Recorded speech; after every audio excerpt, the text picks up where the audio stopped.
পার্বত্য অঞ্চলে জুলাই সনদ নিয়ে নানা ধরনের বিভ্রান্তিমূলক কথাবার্তা ছড়ানো হয়েছে। পার্বত্য জেলা খাগড়াছড়িতে আজ অনুষ্ঠিত হয়েছে জাতীয় নাগরিক পার্টি এনসিপির দেশ গড়তে জুলাই পদযাত্রা কর্মসূচি।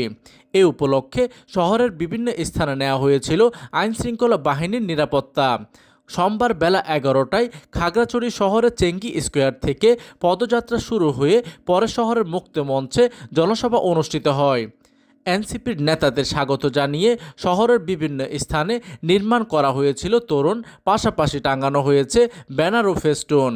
এইদিকে কর্মসূচিকে কেন্দ্র করে সকাল থেকে খাগড়াছড়ি শহরে বাড়তি নিরাপত্তা ব্যবস্থা নিয়েছে আইন শৃঙ্খলা রক্ষাকারী বাহিনী। শহরে গুরুত্বপূর্ণ মোড় ও বিভিন্ন পয়েন্টে আইনশৃঙ্খলা বাহিনীর সদস্যদের অবস্থান করতে দেখা যায়। খাগড়াছড়ি পুলিশ সুপার আরেফিন জুয়েল সাংবাদিকদের বলেন, এনসিপির কর্মসূচি ঘিরে পুলিশ সতর্ক অবস্থানে ছিল।